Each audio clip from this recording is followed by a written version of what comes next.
मुफ्ती तारिक मसूद साहब के बयानात सुनने के लिए सब्सक्राइब करने के बाद बेल आइकन पे क्लिक करना मत भूलें। जज़ाकल्लाह। तो दूसरी बात यह है कि जिसके कोई बुजुर्ग होते हैं ना तो वो उनका दिफा भी करता है। जिसके बुजुर्ग ही ना हो, जिसका कोई बाप होगा तो वो अपने बाप को गाली बर्दाश्त करेगा? ताल्लुक खत्म कर देते हैं। हमारे किसी बुजुर्ग की साबित करके कोई यकीनी दिखा दे कि कोई वाकई गुस्ताखे रसूल थे, तावीलात ना करे, आधी इबारत पकड़ी, आधी वहां से ली, आधी यहां से ली, सियाको सबाक को छोड़ दिया, तो खुदा की कसम 1 सेकंड नहीं लगाऊंगा बरात का ऐलान करने में, फौरन ऐलान कर दूंगा हमारा इनसे ताल्लुक खत्म है। 1 सेकंड नहीं लगाऊंगा। मेरा बयान था पंजाब में सन 2004 में, वहां अहले हदीस हजरात भी बैठे हुए थे।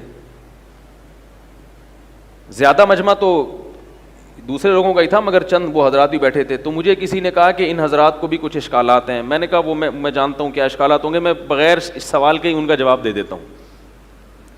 मैंने उन लोगों से बयान में एक बात की जो अहले हदीस हजरात थे। मैंने कहा देखिए, अगर बिल्कुल वाज़ेह लफ्ज़ों में ये साबित हो जाए कि इमाम अबू हनीफा का ये कौल कुरान और सुन्नत के खिलाफ है, वाज़ेह लफ्ज़ों में साबित हो जाए, हमें यकीन हो जाए, या किसी भी शख्स को 100% यकीन हो जाए, उसके बावजूद वह इमाम अबू हनीफा को फॉलो करता है, खुदा की कसम काफिर है। खुदा की कसम क्या है? उसी वक्त इस्लाम से, क्योंकि उसने नबूवत में इमाम अबू हनीफा को, बोलो भाई, शरीक किया है। मैंने कहा मसला ये नहीं है कि हम इमाम हनीफा के कौल को नबी के कौल पे तरजीह देते हैं। खुदा की कसम ऐसा करने वाले को हम क्या समझते हैं? काफिर। बात यह है कि आप बसा औकात इमाम अबू हनीफा के कौल को जो नबी के कौल के खिलाफ कह रहे होते हैं वो होता नहीं है, आपको लग रहा होता है, ये एक जाहिल आदमी को लग रहा होता है, क्योंकि उसकी मेंटल अप्रोच वहां तक नहीं होती जहां तक इमाम अबू हनीफा की अप्रोच थी। बात आ रही है समझ में? तो वो चूंकि मुअतदिल अहले हदीस थे, मसलक उन्होंने नहीं छोड़ा ना। मैंने उनको कहा मसलक अगर कोई किसी भी उन्वान से कुरान और सुन्नत को फॉलो कर रहे हैं तो हम उसको अहले सुन्नत में दाखिल समझते हैं। तो वो अल्हम्दुलिल्लाह मुतमईन हुए, खुश हुए। उन्होंने कहा बहुत सारी चीजें हमारे दिमाग में क्या थी, एक प्रोपेगेंडा होता है ना, एक दिमाग में एक प्रोपेगेंडा घुसा हुआ था। मैंने उनको फिर कई मिसालें दी। तो बास चीजों में छोड़ा भी है, सिर्फ अमल नहीं है।